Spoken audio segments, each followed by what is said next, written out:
嗨，大家好，我是探评书。今天是2025年12月23号。这一期我们继续聊聊俄罗斯入侵乌克兰，看一看乌克兰战场上也有什么变化。今天是俄罗斯侵略乌克兰的第1399天，也是乌军进入库尔斯克的第505天。前线总共发生了220次战斗，其中60次在波克罗夫斯克方向。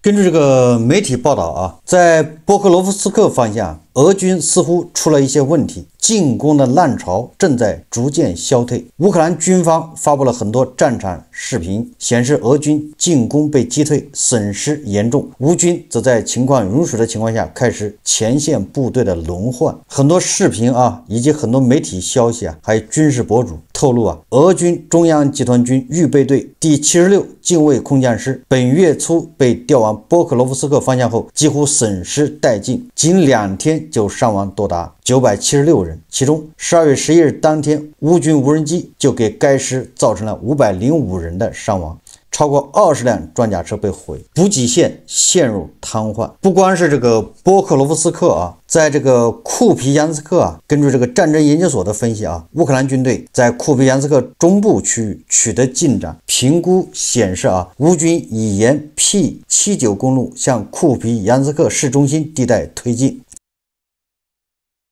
12月19日至20日期间，俄军曾尝试进攻库皮扬斯克周边地区，但未获成功。现在无论是波克罗夫斯克还是库皮扬斯克，普京都闹了一个大笑话。普京最近一次在年度盘点上坚称已经占领了库皮扬斯克，甚至他还嘲讽泽连斯基不敢进入库皮扬斯克城区，说这个泽连斯基是个优秀的演员。根据媒体报道泽连斯基也没有辩解，而是反问普京，报告已占领库皮扬斯克的俄军西部军区司令谢尔盖·库佐夫列夫这位将军去了哪里？这位库佐夫列夫他不是向普京和格拉西莫夫汇报俄军已经完全控制了库皮扬斯克，然后普京还给他授勋了。结果泽连斯基去了库皮扬斯克，拍了视频以后虽然俄罗斯这个方面一直在狡辩说这个视频是造假的，但是非常神奇的是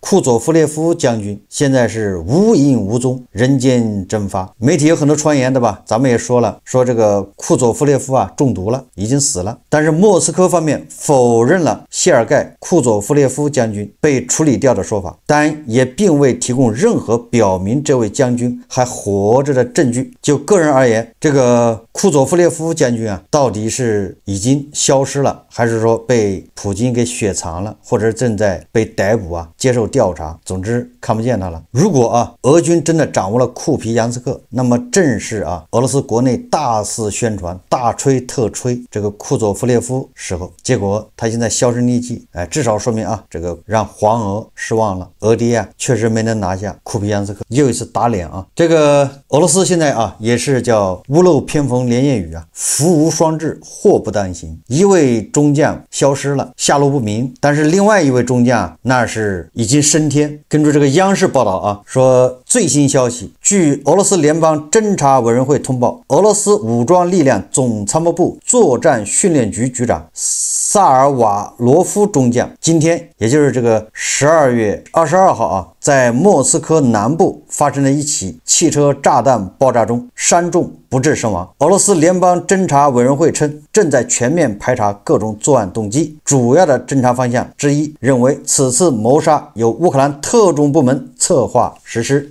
这个俄罗斯人倒也实在俄罗斯打仗呢，一个小兵消耗大，另外一个他们将军消耗也大，对吧？这个我记得这4年恐怕俄罗斯将军前前后后估计也得送走20个了吧。瓦格纳那一帮人按理来说，对吧，得有4、5个能算得上是将军普里戈金，对吧？还有那个他手下几个人，一飞机全部报销，这些都算上那俄罗斯的将军至少少了20个，不仅废小兵也废将军呢。这些黄俄经常叫嚷着，对吧，配合这个俄罗斯媒体动不动就是北约的大鱼被俄罗斯困住了困在哪个地堡里面，困在什么地方被围住，插翅难飞。反正到现在为止所谓的北约大鱼也没看见。但是俄罗斯的大鱼确实是一条一条的在减少。根据目击者说啊，这个萨尔瓦罗夫中将啊，他早上6点55分出门，坐上他心爱的这个汽车，结果他不知道他汽车下面啊装了一个遥控炸弹，在底盘上面。6点55分的时候，一辆索兰托轿车在亚谢涅瓦亚大街发生爆炸。当时啊，这辆汽车啊刚启动，只开出去了几米。非常蹊跷的是，司机仅受伤没死。这位将军啊，据说啊炸成了重伤，血肉模糊啊。后来被送到医院之后，伤重不治身亡。这个战都打了4年了，俄罗斯的这个对吧，首都啊莫斯科居然还能被所谓的敌方的特工渗透成这样，对吧？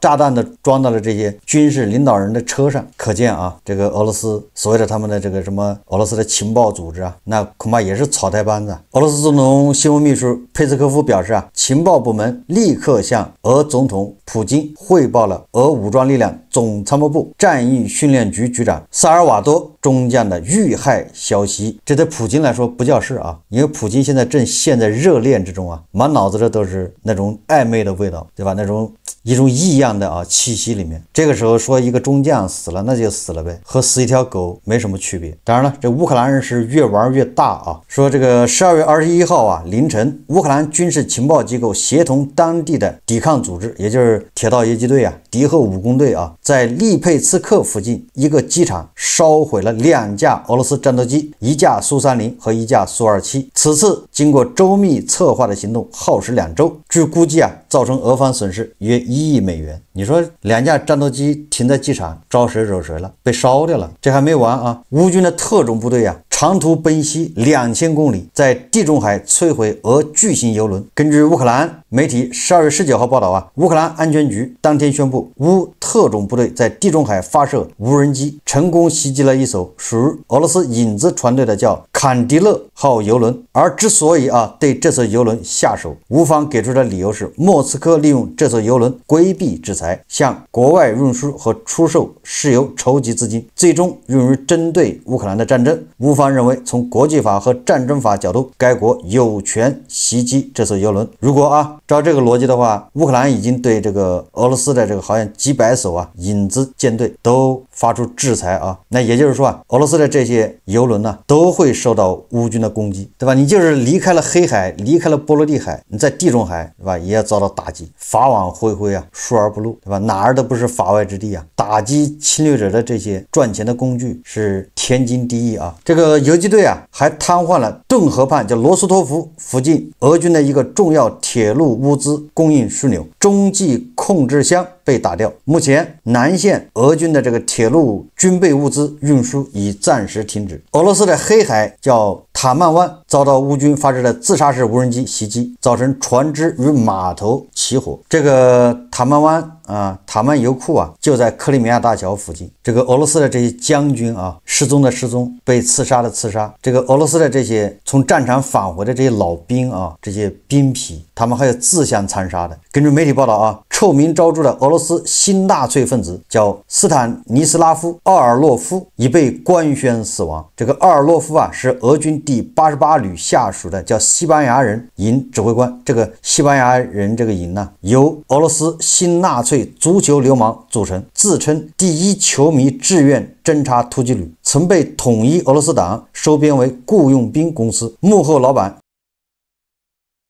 据称是俄罗斯的总统前助理叫苏尔科夫。但西班牙人营去年在恰西菲亚尔大战中被重创，再加上普遍存在抢劫、盗窃等犯罪活动，最终被解散。惨败于卡索菲亚尔战役的这个西班牙人旅啊，他们营呢被解散以后啊，这个指挥官叫奥尔洛夫，因为他对吧，就是个流氓啊，除了打仗啥也不会。解散回了俄罗斯之后啊，那难以为继啊，靠什么生计呢？所以他就做上了军火买卖，愿意向任何人出售从前线带回来的武器。他们恐怕还私藏了一些轻武器啊，带回了俄罗斯。然后他也有路子，对吧？通过一些渠道搞到武器，在俄罗斯售卖啊，结果被俄罗斯警方盯上，在逮捕的过程中，奥尔洛夫开枪拒捕，被当场击毙。这个新纳粹分子啊，Z 英雄，他是这个 Z 风暴部队啊，就这样像条狗似的死在了俄罗斯警察的枪口之下。也就是你看俄罗斯的这些人啊，有的是死于敌国的这个情报，对吧？特工的之手，有的是死于普京，对吧？不明不白消失了，有的是被他们警方给干掉了，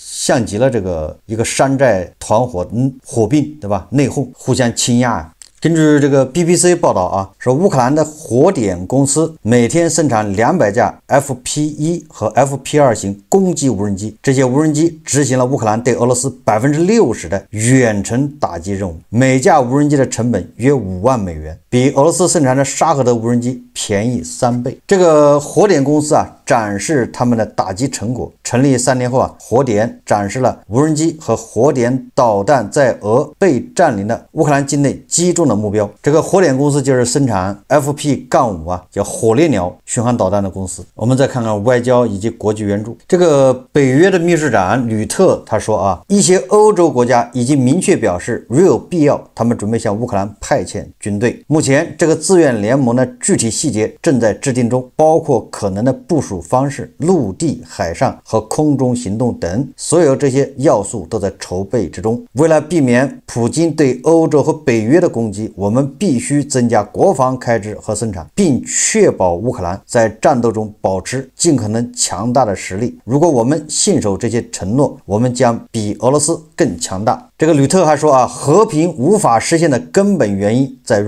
普京，他牺牲了110万人的生命，而今年他只取得了一些微不足道的成就，领土扩张微乎其微，与年初相比，被占领土仅增加了不到1%，那一年就是白忙活，纯粹啊就是死了不少这个俄罗斯人、小兵，对吧？还有将军、耗材。这个吕特还说啊，我们必须确保乌克兰在停火和和平协议达成后不再遭受攻击。普京必须明白，第2次攻击对他来说将是灾难性的。这些话说起来容易啊，做起来很难，对吧？你要具体的条款落实，目前这个格局你很难达到这种效果，还得老老实实啊给乌克兰援助，这个仗还得打下去啊。这个芬兰的总统啊，他说啊，俄罗斯在战场上形势严峻，但主要目标并未改变，那就是摧毁乌克兰。他说，过去1000天里，俄罗斯在乌克兰领土上推进距离不足1个百分点，因此他们并未实现其战略军事目标。这个斯图布说啊，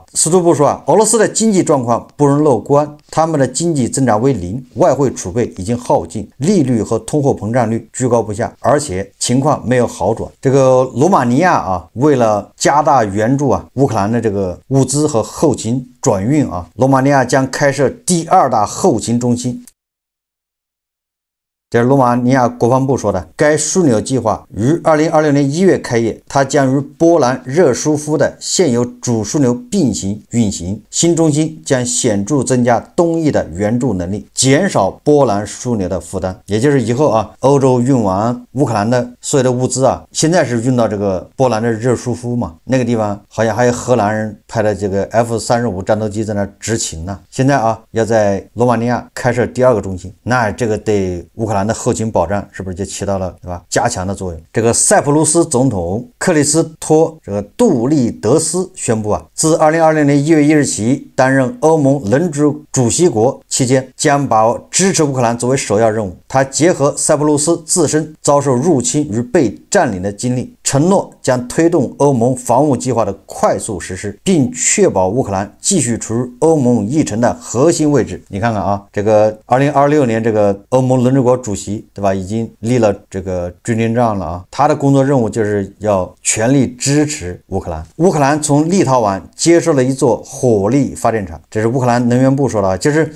是立陶宛，它一个火力发电厂，它不是欧盟这边不都要这个，好像这个发电厂这个在淘汰嘛，所以啊，立陶宛把它的一座发电厂整个的设备全部捐给乌克兰火力发电。这项历时11个月的复杂作业，包括149次设备交付，总重量2400吨。该发电厂将为100万人提供电力和热能，直接把他们的发电厂拆了，送到乌克兰去。乌克兰的国防部长施梅加尔周日说啊，他说葡萄牙将将按美国主导的优先乌克兰需求清单计划向乌提供5000万欧元，用于从美国购买武器。该倡议由美国、北约推动。同时这个葡萄牙还出资1.25亿欧元购买乌克兰生产的无人机等装备。你看，这不就是在援助乌克兰吗？出钱从乌克兰买无人机。前不久这个法国总统马克龙他不说了吗？欧洲应该要建立跟普京就跟俄罗斯的直接联系，就是恢复这个联系我记得咱们在节目也说了，考虑到这个特朗普不靠谱，保不齐他也撂挑子不干。也就是你看这一次如果圣诞节不是要签署这个停火协议吗？和平计划，据说特朗普已经失去耐心了，也就是存在美国撂挑子不干了。所以这个马克龙这个大聪明跳出来了，说欧洲要跟俄罗斯恢复这个接触。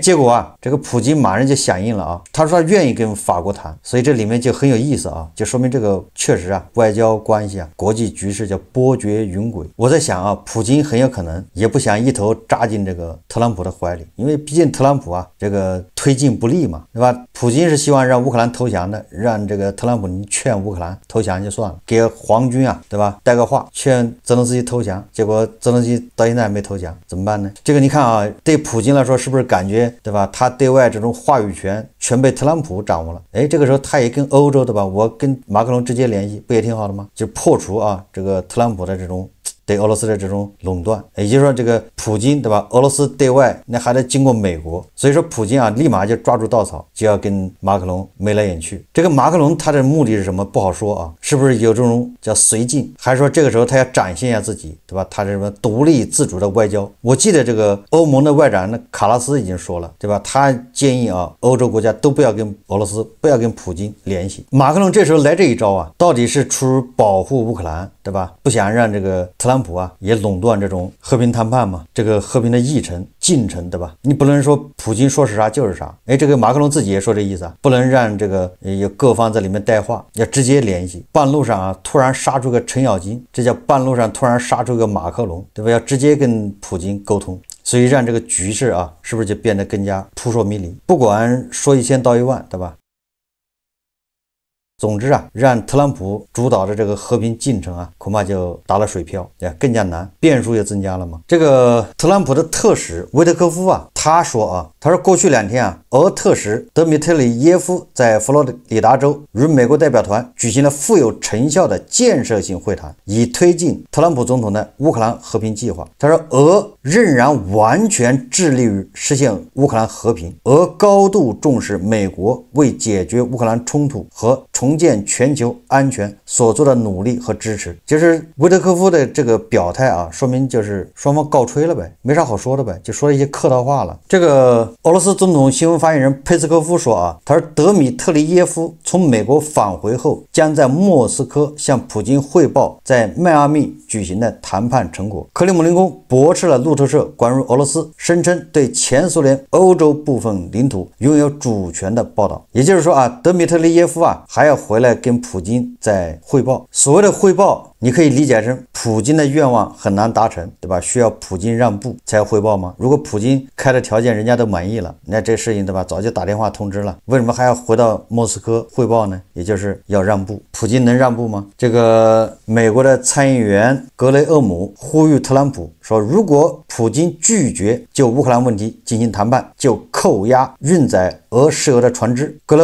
厄姆还说如果普京说不，美国就需要从根本上改变游戏规则，包括向乌克兰提供战斧导弹。当然了，这些都是某种程度上好像是在给普京施压，但是普京又不吃这一套这个泽连斯基说他与挪威首相斯特勒进行了通话，双方就近期外交工作开展详细磋商，双方已达成共识，在乌方外交团队完成与美国的相关磋商工作后，将进一步扩大协作范围，与欧洲伙伴开展更广泛的系统性磋商。所以说我把这个新闻捋了一遍也就是这个周末俄罗斯的代表德米特里耶夫，然后乌克兰的代表叫乌梅罗夫，他们都在佛罗里达这个迈阿密嘛。美国的特使维特科夫加上库什纳谈了一个周末，实际上是鸡同鸭讲，各自又回去了。德米特利耶夫向普京汇报去了。乌克兰这边呢，他们又要到欧洲来商量。你看，这不就是泽连斯基说的吗？与欧洲伙伴开展更广泛的系统性磋商。所以说，这个圣诞节前什么签署和平协议就是做梦。这个特朗普啊，又被人耍了啊。这个卢比奥他已经说了，他在谈及俄罗斯与乌克兰之间的谈判时说啊，达成谈判解决方案需要2点，双方都能有所收获，双方也都要做出让步。我们正在努力理清俄罗斯能做哪些让步，期望获得什么；乌克兰能做哪些让步，又期望获得什么。首先从卢比奥的这个说法来说啊，那说明这个和谈是没戏的，因为领土问题怎么让步啊？第二个啊，这个美国啊现在还在为了停火而停火，跟侵略者商量，你少占一点，对吧？还让受害者做出让步，这个实际上就是在奖励侵略者。你只要一奖励侵略者，那这俄罗斯人对吧？他就是路径依赖，过不了3-5年，对吧？一场更大的战争开始。对，你们能奈我怎么样，对吧？你能把我怎么样？你看，按照这一次的和平计划，乌克兰是不能加入北约，不能加入北约。如果美国啊没有个明确的态度，说只要俄罗斯打你，那我就出兵，没有这样的态度，这个玩意不写到宪法里面，那你说到时候俄罗斯对吧，再要打乌克兰，侵略乌克兰，跟现在是一样吗？有什么用呢？那个时候他准备更充分，对吧？这一次是被忽悠了，1小时22分闪了腰，下一次说不定对吧？但是准备的更充分一点。这个乌克兰的国防情报总局局长布达诺夫说啊，我们不仅仅是在为我们的土地而战，我们是在为世界的未来而战。普京耍了特朗普，但是也有人啊耍了普京。12月22号，阿塞拜疆国家通讯社报道，阿塞拜疆总统宣布，由于工作繁忙，阿塞拜疆总统阿里耶夫将缺席在俄罗斯圣彼得堡举行的独联体非正式峰会。什么意思啊？对吧？人家阿塞拜疆公开的不跟你玩了，你什么独联体啊，什么峰会啊，圣彼得堡你自己玩去吧。人家找个借口是工作繁忙，作为总统啊，你就是干这事的，对吧？各种外交场合出席这个。